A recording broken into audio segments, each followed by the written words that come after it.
We as a society don't trust that people in charge in a free country won't try to legislate something that will constrict people's freedoms. Neil deGrasse Tyson was on Ben Shapiro's show, and they got into a talk about transgender issues, how it connects to science and personal freedom. So let's watch it together and see how Ben Shapiro goes head-to-head with Neil deGrasse Tyson in a heated debate. It seems like the left is militating against the advent of science. One of those areas is the area of transgenderism. The argument that is typically made by gender theorists is that gender is entirely separate from sex. You've seen the argument made that it makes no difference on average if men are stronger than women are, and that if we were to allow transgender women to compete with non-transgender women, then this would somehow not disadvantage biological women. And this seems to me absolutely ascientific, that if we're actually going to have a discussion about gender and sex, that should be based in data, which suggests that mammals are in fact binary in terms of their sex, unless you have intersex birth defects typically, or genetic defects. I'm happy to opine on this. This only matters because today we segregate nearly all sports by gender. Otherwise, why do you even give a shit what someone identifies with? So we live in a free country, and with consenting adults and people free expression of who and what they are. On adult level, I agree with you. I think it does matter what you teach That's what children. I'm saying. And so there's the matrix of what you are biologically, how you express yourself, who you choose as a sexual partner. If we actually live in a free country, as we tell ourselves, people's freedom to behave in any of those ways should not concern you at all. I agree with Neil deGrasse Tyson here, but I want to point out something Ben Shapiro said. This idea that it matters what we teach our children, as if there's one obvious truth that everyone agrees on. That's not how the real world works. What we teach kids is always a choice, and that choice is based on values. If we can teach children about religion in school, if we can tell them there's one God and this is the truth, then why is it suddenly wrong to talk about how people see themselves and express their gender? We can't have one set of social issues that's completely off limits and another set that's forced on kids without question. If Ben Shapiro really cares about freedom, then that freedom has to apply both ways, not just to the topics he's comfortable with. Nor are they requiring that you behave that way. Okay? Well, this is for their own freedoms, because we live in a free country. Now, what is unresolved here is, what do you do with sports? It's unresolved.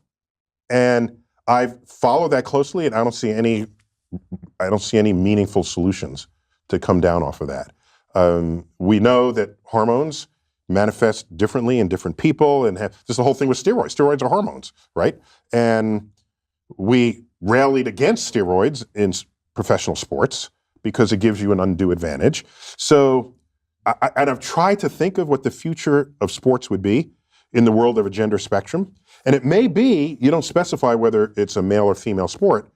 You just take measurements of what your hormonal balances are. And so you compete based on your hormones. This is thought I had. I don't know. I don't know where it's going to land. The WNBA won't be in business for very long if that's the case. It would just be, you'd have to find some way to compete people against each other if you still care that sports is an interesting activity. I guess the area where it does come up in a non-sports area. Yeah, tell me, 'cause I don't know. So it would be, you talk in your book about the education of children and teaching children about science. And right now, children are being taught about the quote-unquote gender spectrum, which is not scientifically based. That is a theory-based idea. No, wait, hold on. People express themselves on a spectrum. So you learn that. That's a social point, not a scientific point. It's meaning we express ourselves hold on. based in different languages. Is that something you teach in science class, or is that something that you teach when you're teaching a language? So whether the fact that people want to express themselves on a spectrum, on a gender spectrum, whether that fact is something you want to put in a sociology class or in a science class, maybe that remains to be determined. But it is a real fact about real society. Well, of course, nobody's denying that people identify how they want to identify. So the question is, what is the relationship of that to biology? Meaning that the argument is made that trans women are women, for example. And what that seems to mean is that trans women are identical to women. Now, if people want to say trans women are not biological women, obviously that is the case. But people don't seem to want to say that, although that is obviously scientifically true. Trans women are not biological women. Biological women are biological women. But where are you going with this? What are you trying to accomplish by asking yourself, is it science or is it not science? What Neil deGrasse Tyson is asking here is important. Why keep drilling down just to win an argument? Ben Shapiro acts like he's just talking about facts, but it often feels like he's more worried about the people who are offended by transgender issues than the people actually living it. We're talking about real people, real lives, and in many cases, people who are already at higher risk of depression or suicide. If you say you care about freedom, that freedom can't just be for one side. Ben Shapiro focuses on one group's comfort, while for the other group, it's about their ability to live without having their rights cut back. That's not a fair balance of freedoms. It's people in society. But this is a perfect example of an area where suddenly it doesn't matter to say things that are just true. Like, why is it bad or wrong to point out? I have another way to approach this. I care what is objectively true in the world as a scientist. But let me not say even as a scientist. I just simply care what is objectively true. And science happens to be a pretty potent path to invoke, to find out what is true. And so if people express themselves on a gender spectrum, and that is an actual thing in an actual society, if we have not fully explained that scientifically, that's an interesting frontier to study. If you want to say it's only sociological, then it's the purview of the social sciences. I don't care who studies it. It's an interesting fact about society that's worth learning about. To fight someone and say, it's not biological, it's just your this, it's real and it's there. Well, because it's real because it manifests. But it is real because it manifests, but the question of how to classify manifestation is a scientific question, meaning that, for example, there was a woman over at Brown University. She came out with a study that suggested that there was a phenomenon called rapid onset gender dysphoria, in which a member of a particular group would suffer from gender dysphoria, and this person's immediate peer group would suddenly have an onset of gender dysphoria. This paper was so controversial that Brown tried to pull it, and then was forced to reassign it later. You see this sort of treatment. That's a different question.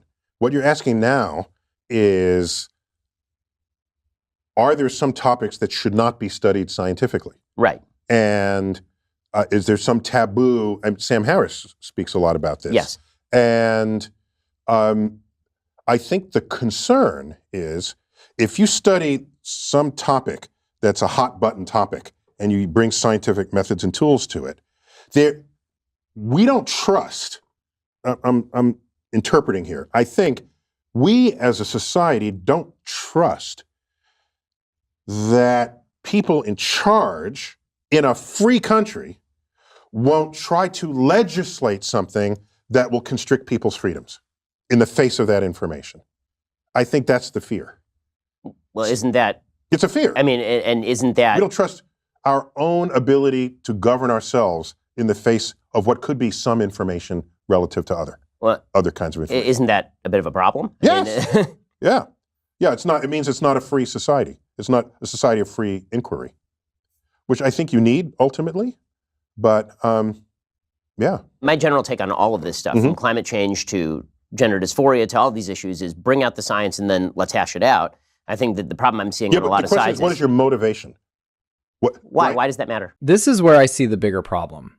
When any side, left or right, decides their way is the only way and then uses laws to force it, we stop talking about freedom and start talking about control. Ben Shapiro and others on the right often push for rules that fit their beliefs. But the truth is, once you set the standard that laws should follow one group's values, It can be turned around on anyone. Today it's about gender or abortion. Tomorrow it could be something else you care about. Real freedom means protecting people's rights even when you don't agree with how they live. It matters because if you have political power, you could end up creating legislation that subtracts freedoms from people who previously were enjoying the same freedoms as you. The history of that exercise Then make a better argument. doesn't end well. But the history of which exercise? Bring out all the science and let's hash it out. I'm saying if you bring out all the science and the politicians hash it out, the history of that exercise is a recipe for disaster if it involves discoveries that put people's freedom as defined in our Constitution at risk. But now you're arguing for limitations on areas of particular study. No, I'm arguing on we need a way to shield, we need a way to protect people's freedoms in the face of whatever gets discovered scientifically. So I agree. I think that's what the Constitution is for, is to guard rights from. But we're always fighting people who want rights are always fighting others who are saying they don't get the rights from the Constitution. This is a daily challenge on the progressive left. It is a daily challenge, right? Here's an example. I forgot how I ended up getting this phone call. It was some magazine that serves the gay community. And I don't remember why, because they wanted my opinion on, they wanted my opinion about whether being gay was biological or mental. Right, there's that new study that came out, this vast or study. Psychological. Right, okay? Right. And I said, I don't care which it is. Find out what it is, fine. But the answer to that question should have no consequence on legislations or laws. Because, for example, suppose it said it's purely biological, okay? Then you say, oh, that explains it. Suppose it says it's purely psychological. What are you going to do now? You say, well, now you're going to go to the reorientation camps or whatever those are called, where they realign you because they say it's psychological rather than biological. All of a sudden, people start behaving in ways in society that want to constrict the freedom of expression of who and what people are. And that is a danger. So maybe there needs to be a line in the sand. Let science do what it does, but politicians keep us free. Yet there's so many politicians that are doing the opposite of that. So why are you? I'm stopping it here because the rest is just we agree talk. For me, the key point is simple. Science takes time, and laws should not be written while the facts are still shaking out.